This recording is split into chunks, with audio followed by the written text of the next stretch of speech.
बिस्मिल्लाहिर्रहमानिर्रहीम। अस्सलाम वालेकुम। लास्ट क्लास में हमने finite automata FA in short form हमने ये टॉपिक स्टार्ट किया था। ये उसी लेक्चर की कुछ तस्वीरें हैं, कुछ नोट किया हुआ है, वो मैं आपके साथ पहले शेयर करूं, देन आज के टॉपिक की तरफ आएंगे हम। तो सबसे पहले फाइनाइट ऑटोमेटा होती क्या है ये हमने डिस्कस किया था। इसमें जो क्यू है वो सेट ऑफ स्टेट्स, जितनी भी स्टेट्स हमारे पास होंगी, जैसे यहाँ पे है Q0, Q1, Q2, ये सारी स्टेट इस क्यू सेट में आएंगी। ठीक है।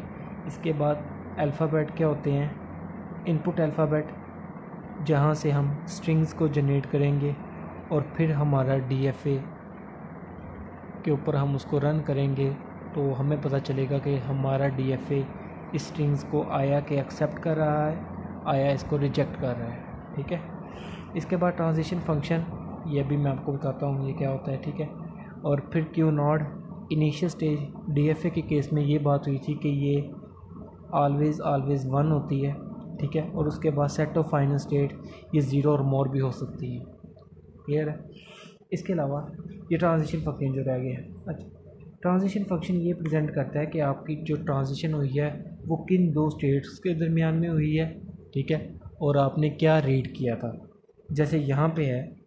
अब ये मैंने एक एग्जांपल में आपको समझाया है कि Q0 पे आप थे, आपने A को रीड किया, अब Q1 पे चले गए, अब आपकी जो प्रेजेंट स्टेट है वो Q1 है। ठीक है। तो इसके बाद हमने देखा कि FA की फर्दर दो टाइप्स होती हैं, एक DFA और एक NFA। ठीक है। ठीक है। एक DFA और एक NFA। DFA stand for deterministic finite automaton. ठीक है। And NFA stand for non deterministic finite automata. इन दोनों में कॉमन चीज़ें ये हैं कि ये दोनों इन 5 एलिमेंट्स से, जिनका ये मैंने ऊपर डिस्क्राइब कर दिया है, इनसे मिलकर बनी होती है। ठीक है। हमने पहले स्टडी करना है DFA को, DFA क्या होता है, इसकी करेक्टरिस्टिक्स क्या हैं, देन हम मूव करेंगे NFA की तरफ। ठीक है। इस टॉपिक को कंप्लीट करने के बाद तो यहाँ पे हमने DFA स्टार्ट किया, जिसमें हमने देखा कि DFA की फ़र्दर प्रॉपर्टीज़ क्या क्या हैं, फर्दर कंस्ट्रेंट कौन कौन सी हैं, कौन कौन से रूल हैं जो आपने DFA बनाने वक्त अपने माइंड में रखने हैं।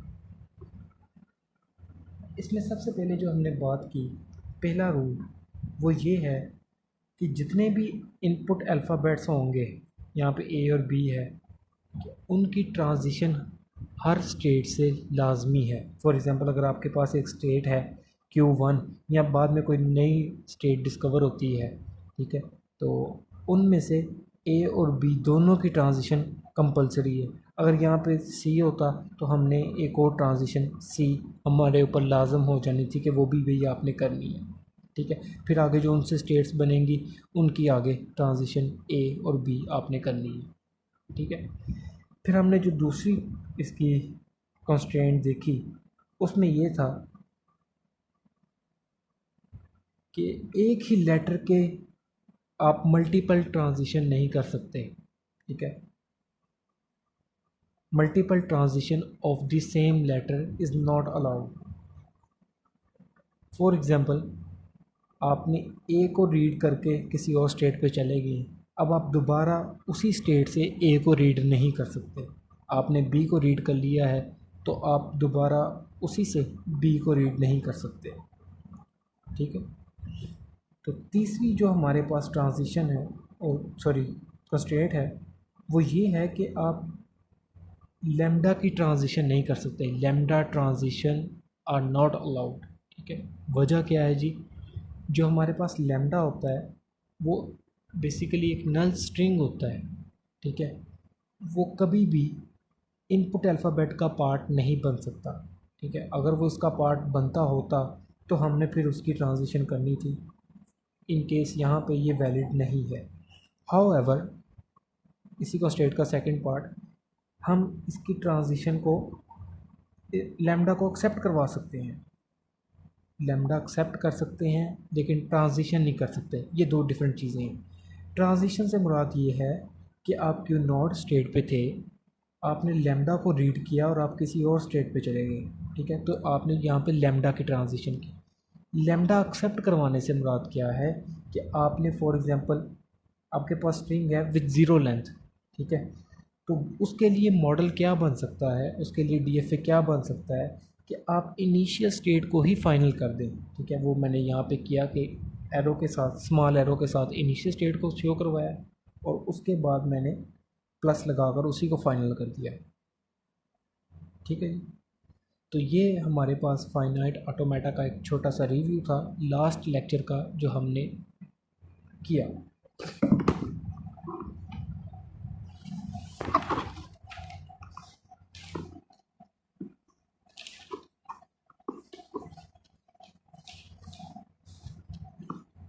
इसके बाद हमने इसकी एग्जांपल्स की तरफ आना चाहा कि चलें अब डीएफए को बनाते हैं। हमारे ज़हन में इसकी डेफिनेशन ये है कि डीएफए जो है ये कंप्यूटेशनल थ्योरी उसका एक मॉडल है, ठीक है, जो कि स्ट्रिंग्स को या तो एक्सेप्ट करता है या फिर रिजेक्ट करता है, ठीक है। तो सबसे पहले सबसे बेसिक एग्जांपल हमने ये ली कि हमारे पास इनपुट अल्फ़ाबेट जो है वो ए है, ठीक है, सिंपल ए, और इसके लिए एक आर ई बनाएं जो सिर्फ ए को एक्सेप्ट करे, सिंगल ए, ठीक है, not double A, triple A etcetera, और ना ही हमारे पास लैम्डा, ठीक है, सिंपल ए को एक्सेप्ट करे। तो इसके लिए जो आर ई बना वो सिंपल ए था, स्ट्रिंग इससे जनरेट हुई वो भी सिर्फ ए है, ठीक है। तो हमने इसके लिए डीएफए बनाने की कोशिश की थी और लेक्चर हमारा वहाँ पर एंड हो गया था। तो आज इस लेक्चर को कंटिन्यू करते हैं।